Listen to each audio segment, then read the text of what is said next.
Кербұлақ ауданынан да 7220 адам майдан даласына аттанып, туған жері үшін қасықтай қанын аямай, ерліктің үлгісін көрсетті. Атап айтсақ, Бондаренко Яков Александрович, Васильев Илорин Романович, Дутов Петр Данилович, Калейников Дмитрий, гвардиялық Майлин Иван Гаврилович, Иванов Николай Семенович, Натаров Иван Моисеевич, Важакин Георгий Михайловичтың ерліктерін ерекше атап айтсақ болады.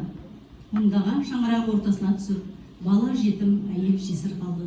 Зұлматты зілбатпан жүгін, оның жүйкеге түсірген салмағын, қан жұтқызған қасіретін, көл боп аққан көз жасын, аяқ қолы тілім болған тылдағы адамдардың еңбегін айтып таусу мүмкін емес, жазып біту мүмкін емес.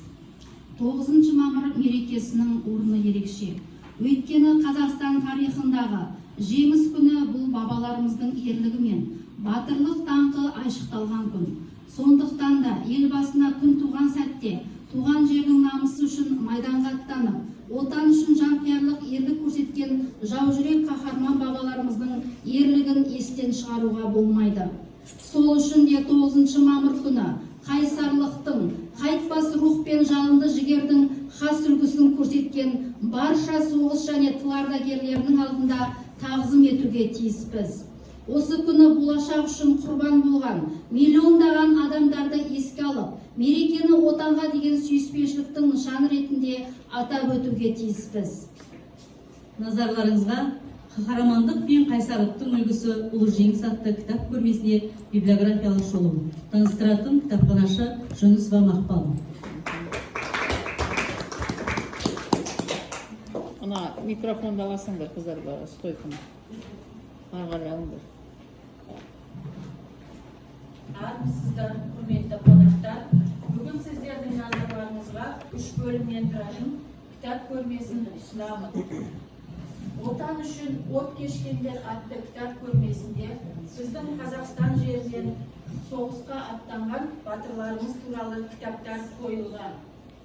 Және де ұлы отан соғысының 60-70-75 жылдығына орай шығарылған кітаптар назарларыңызға ұсынып отыр.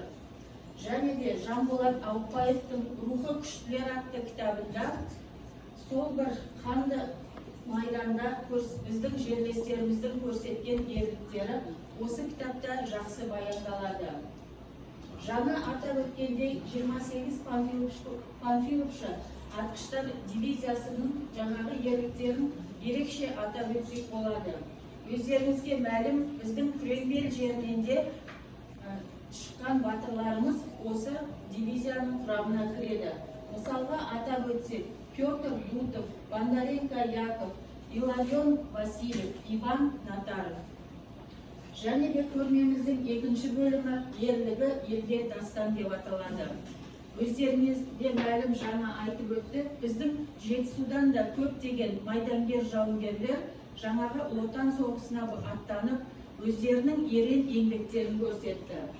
Боздақтар атты 5 томдық жинақта осы Жетісу өңірінен шыққан біздің батырларымыз түгелдей енген.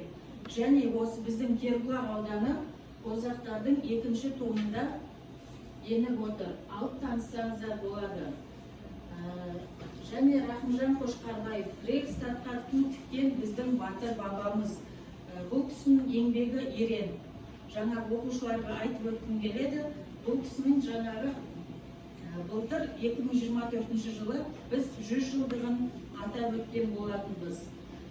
Тілеу Көлбаевтың «Бәрі де майдан үшін, бәрі де жеңіс үшін» атты кітабында осы майдангерлерге де жеңіс үшін деп тылда еңбек еткен қаһармандарымыз да аз болмады.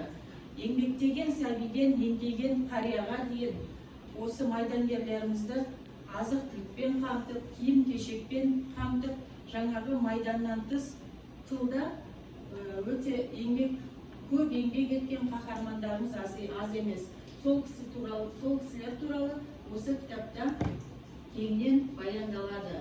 Және қазақтың қос қарлығашы, қазақтың батыр қыздары Әлия Молдағұлова мен Мәншүк Мәметова туралы да біздің көрмеден мағлұмат ала аласыздар. Және көрмеміздің 3-ші бөлігі ерлік елге мұра, ұрпаққа ұлан деп аталады. Сол бір зұлматты жылдары қанды майданда бір қолына қару алса, екінші қолына қалам алған біздің батыр жазушыларымызда аз болған жоқ. Мысалға айтып өтсек, Бауыржан Момышұлы, Қасым Қайсенов, Әзілхан Нұршайықов. Бұл кісілер майданда жүрсе де, қан кешсе де, қолдарынан қаламдарын түсірмей, сол кездегі батырларымыздың ерліктерін қағазға түсіріп отырған. Сол арқылы жаңағы бізге тарих қылып қалдырды осы күнге дейін. Мысалға, Бауыржан Момышұлының «Ұшқан ұя» кітабы қазіргі жастарды патриотизмге, отансүйгіштікке тәрбиелеу мақсатында өте сұранысқа ие кітап. Бізден көп алып оқитын кітаптардың бірі. Бауыржан Момышұлының «Жүрекпен жырлап толғаймын» атты кітабында жыр толғаулары, ол кісі жырлар да жазған. Қанат сөз, ол кісінің айтылған сөздері қазіргі уақытта қанатты сөз, мақал, мәтел ретінде де қолданылады. Осы «Жүрекпен жырлап толғаймын» атты кітабына еніп отыр. Қасым Қайсеновтың «Жау тылында» атты кітабында осы Қазақстаннан барған жауынгерлер, офицерлердің ерен ерліктері осы кітапта жақсы баяндалады. Көркем әдебиет ретінде жазылған қызықты, бірақ шынайы оқиға желісіндегі кітаптар алып бізден оқысаңыздар болады. Осы жазушыларымыз туралы басқа да жазушылардың жазған ой пікірлері, естеліктері. Назар қойып тыңдағандарыңызға рахмет.